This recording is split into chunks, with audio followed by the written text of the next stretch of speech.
Today, I made a new and improved HEMLOCK class setup in Modern Warfare 2. Yo, what's up? It's Elusive. The HEMLOCK is insane. I thought it was insane before with the blackout rounds, but after taking them off and making a new class setup, my god, this thing actually shreds more without the blackout rounds than with them on. And the blackout rounds increase the damage but slightly nerf the fire rate. But now that you have the higher fire rate and still have around the same damage, bro, the difference is insane. This HEMLOCK class setup is absolutely busted. I'm gonna actually show two class setups, one with an optic, one without, because before I was running one without an optic, but I'm not really a fan of the HEMLOCK iron sight. So for those who are a fan of the HEMLOCK iron sight, I'm gonna have one for you, and those for who aren't fans of the iron sight like me, I'm gonna have one for you guys as well. I end up dropping an MGB with these class setups. So if you guys enjoy the video, don't forget to drop a like and sub if you're new. We're on the road to 1,000 subs. Be here before 1,000. If you guys are interested in best class setups, tips and tricks, how to get better, best settings, nuclear gameplay, and the camo grind in Modern Warfare 2,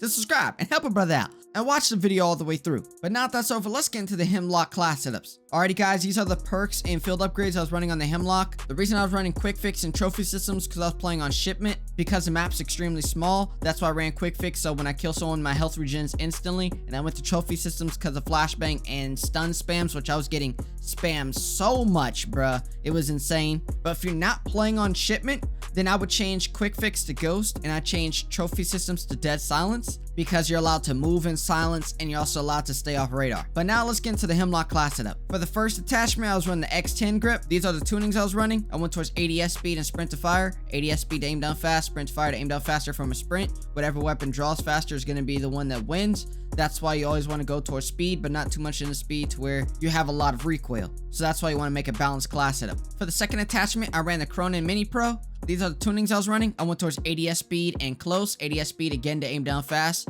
Close to have my optic more zoomed in to where I can see my opponents bigger in my optic when it comes to range. The reason I do this is because I fight long range battles and I want my opponents to look bigger in my optic so I can stay on target. But this is more personal preference. You guys can go either way you'd like. This is more of a personal preference attachment. But for me, I'd recommend that this is the best route to go. For the third attachment, I was running the FSSV laser. These are the tunings I was running. I went towards sprint to fire and ADS speed. Sprint to fire again to aim down fast from a sprint, and ADS speed to aim down faster in general.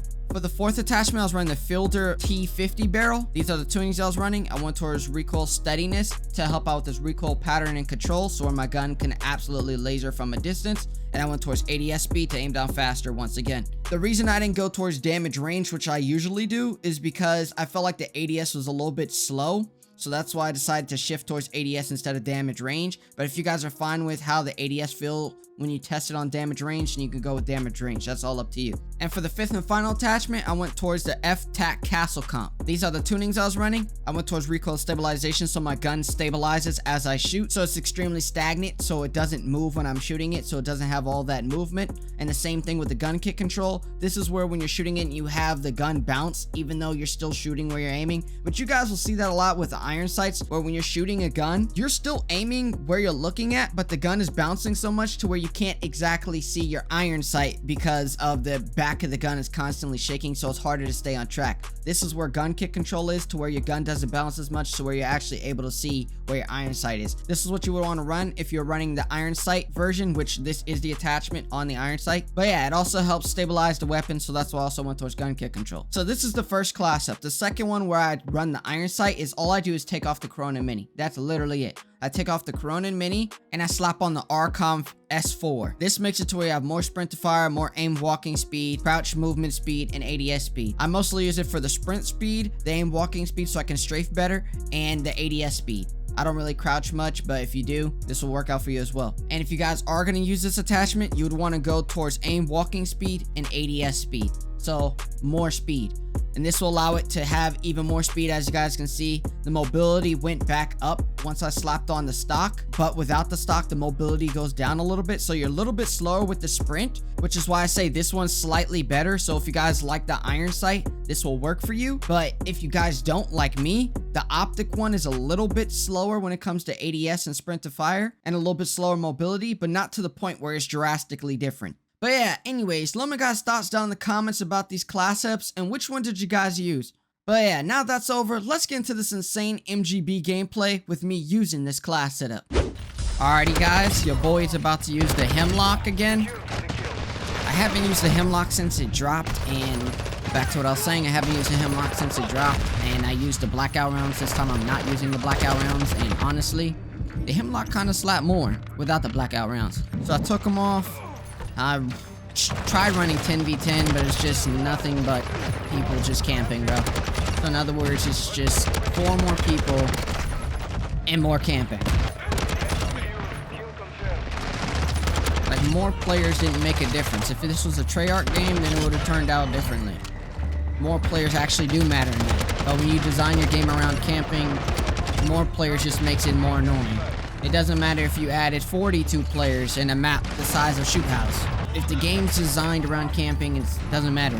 The reason people like more players is because you have more opportunity for faster encounters and getting more kills. But in reality, in this game, it's just more encounters of you running around the corner getting camp killed. So yeah, that's how it's been going for me. About 2 hours of recording trying to get a nuke. It's just been me getting camp killed and flashbanged every single game. I got killed off my nuke 1 kill by my teammate literally getting stuck by a Semtex and then running at me.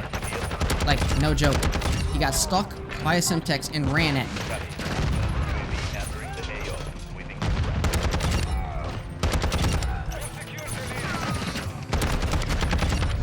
I'd like to know why he started pre-shooting.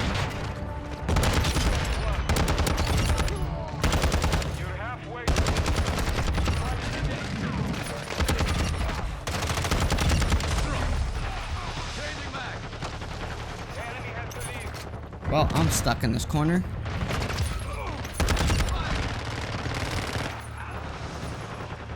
As long as I get the nuke, I do not care.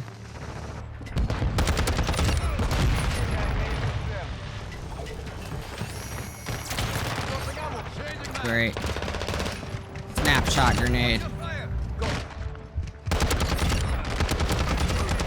There's MGB, let's go. First game not playing 10v10 and I dropped MGB, bruh. Ah, damn! I started reloading at the wrong time. But yeah, bro, this HEMLOCK class setup shreds. There was another one I was running, but I just changed the last game because it required you to run iron sights, which I'm gonna show that class setup as well, but I'm not a fan of the iron sights on this weapon, so that's why I decided to take off an attachment and put on an optic. I do not like the iron sight on this weapon.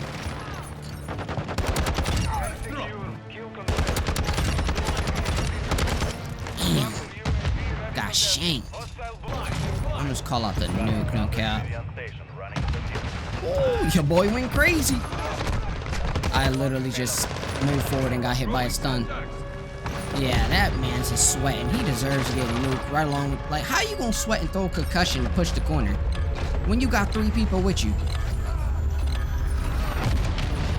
You hit by the nuke, boy. Every game, bro. At least this game I didn't see the new shotgun with flame rounds. Every 10v10, every single one. I got trash maps, flame shotguns, marksmen or snipers sitting in the back with like 7 dudes in one room just camping. It was ridiculous, bro. 46-5. Way insane. But yeah, anyways, hope you guys enjoyed the video. Subscribe for new. Don't forget to slap on the post notifications so you miss the latest and greatest videos. And I'll see you later, guys. Peace.